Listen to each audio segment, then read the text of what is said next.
Hey guys, this is Arsenal Giants PS3 and this is episode 16 of our FIFA 12 Fulham Manager Mode commentary. So we are continuing with the month of April. We still have 2 matches to play and so far we are 5 points behind Manchester United. So we've got a lot of catching up to do, and in all honesty I don't really think we can catch up to them with so little matches to play.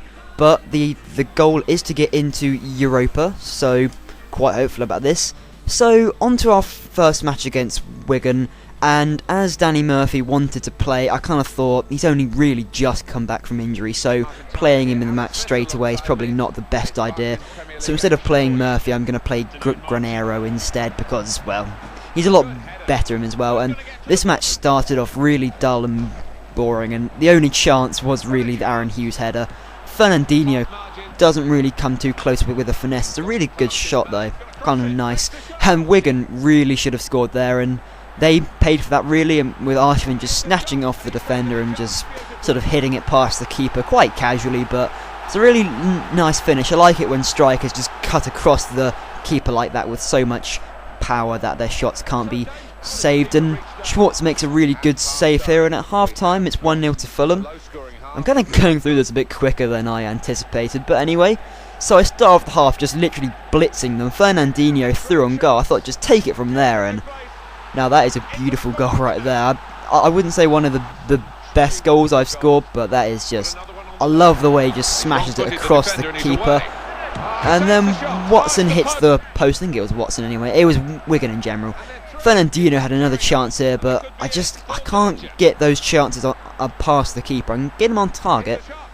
Then Granero came pretty close, so I was pretty comfortable, 2-0 up, so I decided to make some substitutes just to avoid any sort of bad match fitness, and just cruising, seen a metal play on words there, makes it 2-1, but too little too late really. In the 90th minute, Granero plays it over the top to Dembele, who gets there in front of the keeper, but just hits it against the post, and at full time, it was 2-1 to Fulham, so a great start to the episode there, with 3 points straight away, and my reputation has enhanced, which is, you know, awesome, because I don't think I've ever got one of those messages before, so finally I'm being observed as the great manager I am.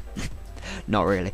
And Dembele wants to play the next match. He's in a great run of form, so I thought Bobby Zamora, he played pretty well in the last 3 matches, but instead this time to start off with Fernandinho and Dembele, and also a reminder that Everton is the team that I sold Olic to, so, you know, look out for him. He does make one rather crappy shot, that's all I can remember really. But anyway, so Arshvin there got blocked up before he had a chance, and Dembele with a ferocious shot hits against the post, and I'm desperately unlucky there. Matt Jarvis just takes it around Senderos like he's not even there, he's just fallen over to the ground or something. And here we are, Clint Dempsey takes him from far out. Everton were really hard to play against, and this is the Olic chance. He takes it past Senderos on the floor, and then he just runs it straight into Schwartz, so I guess a slight moment of hesitation there.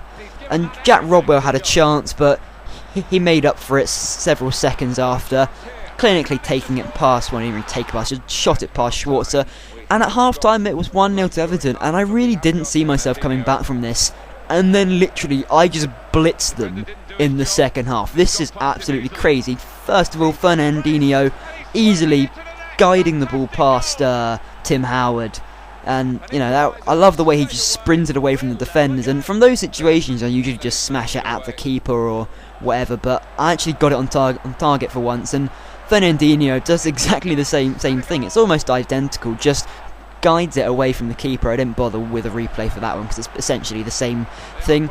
Clint Dempsey's shot blocked, and apparently that's a penalty, I think, because he was taken down. Fernandinho takes it, and it's his hat-trick, and he does the same Brazilian dance thing. I make some substitutions just to rest the players, because 3-1 up, I'm pretty comfortable with this. I think that was Ross Barkley there as a shot.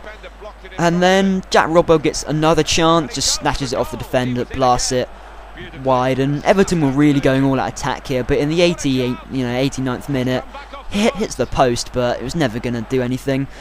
And then in the 90th minute, I play through Fernandinho, and I think, you know, he's already got a hat-trick, he doesn't need another goal. So I cross it to Dembele, and he smashes it in. I I love the way he just hits that with some... I really loved all the goals I scored this episode, apart from the penalty, of course. That was kind of shit. So it ended 4-1, and I was really shocked by that match. I might even have to turn up the difficulty sooner or later. But anyway, Nikolai Boylson, or whatever, is making good progress, because we all know he has great talent from that website. I'm not gonna lie, got it from that. So at the end of this episode, after playing these 2 matches, we got 6 points, but we are still 2 points behind Manchester United, but they do have a game in hand over us, so you know, probably not going to be able to catch them up, in all honesty. So for my goal of the month, I wasn't really sure. For this one, Dembele scores against Chelsea. It's a beautiful volley past the keeper, and I love the through ball. I loved everything about this goal, really. But then I was also torn between the Fernandinho goal, which I also, you know, said I loved. I'm loving a lot of goals in this episode, where he smashes it past the keeper. So I'll leave this up to you guys. You can leave a comment on which goal you thought was better, either the Fernandinho or the Dembele. And for player of the month, I was also a bit caught between Fernandinho and Dembele, in all honesty, but in the end I had to go with Dembele because Fernandinho did score the same amount of goals as him, but Fernandinho scored a hat-trick in one match, so he wasn't as important. So anyway guys, I hope you enjoyed this episode, and thank you very much for watching. Nicely done between the two of them. It's a great moment, they've scored here and they're into the lead.